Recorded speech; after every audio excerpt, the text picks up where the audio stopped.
George Taliaferro was the first African American to be drafted into the NFL. He grew up in Gary, Indiana, and then later went to Indiana University. Today he is considered one of Indiana's legends. I am the first African American to be drafted to play in professional football. I was the first African American football player to play quarterback in the National Football League. I am the only football player in the history of the National Football League to play 7 positions. And I was in the top 10 in every position that I played. What impact did the other African American athletes have on your decision to play sports? They were my heroes. As a child, George always felt he was going to be a star. As an 8-year-old kid, I used to run out of the back of my parents' house to a flat area that was 2 city blocks long, just nothing but grass, no houses. And we called it the circus field. And I would always announce, here comes George Taliaferro, the world's greatest football player. I'm by myself. And I learned to kick a football and kick it high enough to run and catch it. George Taliaferro was born on January 8, 1927 in Gates, Tennessee. My father had a 4th grade education. My mother had a 6th grade education, because where they were born in the state of Tennessee, African Americans could not go to school beyond the 6th grade. What I learned from my parents was they told me every day for the first 18 years of my life, they loved me and that I needed to be educated.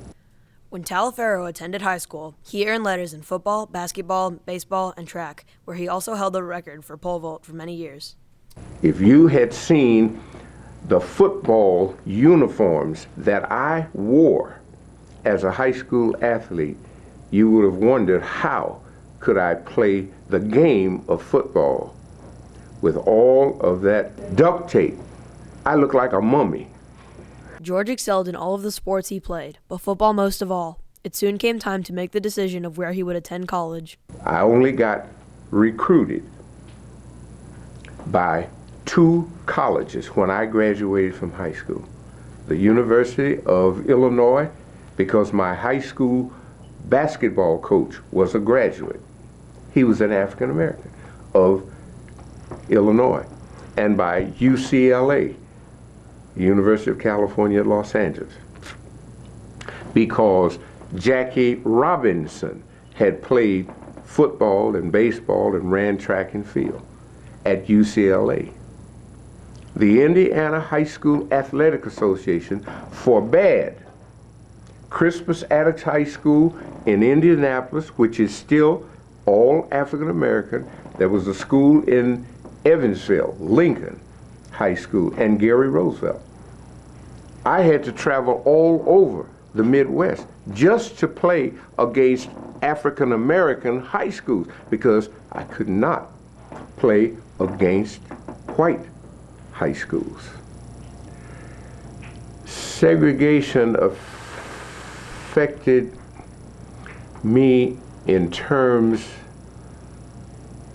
of my deciding that I was going to be the best human being that I could be. What I did was to put aside everything but education in order to be the best football player that I could be. And I've often told my daughters, I have 4 daughters, if I had 1 penny for each mile that I ran unsupervised to be the best athlete that I could be, I would be a billionaire. I used to wink my eye like that at the mirror to say, this is what you get today. The best that I can be. And Megan, I worked like you cannot believe to be the best that I could be. All that hard work paid off when George earned a scholarship to Indiana University in Bloomington. My first college football game, I played against the University of Michigan in Ann Arbor, Michigan. We beat Indiana University, beat the University of Michigan that day. And the coach of the University of Michigan had my draft status transferred from Gary, Indiana to Chicago, Illinois, which was the regional draft board in the Midwest. And they drafted me out of college to go into the United States Army, and I was angrier than a wet hen. George was drafted into the Army and served from 1946 to 1947 during peacetime. I was a red-blooded American ready to do whatever I had to do in order to preserve the country in which I live. After serving his time in the United States military, George returned home to Indiana. Throughout his life, George always encountered adversity because of the color of his skin. I couldn't sit and talk to you back there. I had to get textbooks that were used by the white children in the city of Gary, Indiana. I found that being in sports was the only way that I could beat up white kids, and people would applaud it. Where do you think I got that? That means wherever this sign is, you cannot go.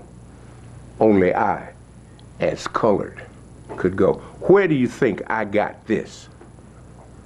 Let me tell you, in the Princess Theater in Bloomington, Indiana, in 1947, because that was how I knew when I could go to the movies and where I had to sit. And when I came back from the United States Army, I took a screwdriver, and I've had it ever since. In 1945, that was 67 years ago, I could not live in the dormitory, I could not swim in the swimming pool, I could not eat in the cafeteria, I could not attend the movies in Bloomington, I couldn't eat in any of the restaurants in Bloomington. What Dr. King said was, all human beings have worth and dignity, and all human beings have the right to self-determination. It is up to each one of you to put that value system in practice. We must learn to live together and to respect all human beings. George is now the chairman emeritus of the Children's Organ Transplant Association.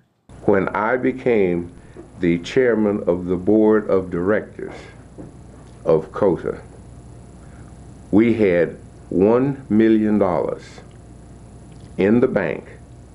Today, we have $30 million.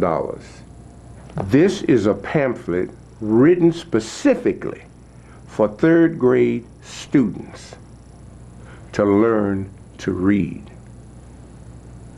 'Tis about himself. There's one about Arthur Ashe. There's one about Gale Sayers, who, in my judgment, was the greatest ball carrier to ever play in the National Football League. Billie Jean King and James Blake.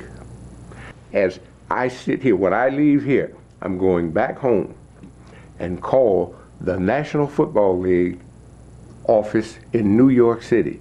I am having 35,000 of these pamphlets printed so that they can be distributed on Super Bowl Sunday at hospitals in the cities where there are National Football League teams for children. I intend to have $17,000 to distribute them to the hospitals. And why do you believe it's so important to help those in need? Because except for the grace of God, we would be in need. George Taliaferro was the first African-American man to be drafted into the NFL and the only man in the National Football League history to play 7 positions. Today, George is the chairman emeritus of the Children's Organ Transplant Association. He is a Hoosier legend.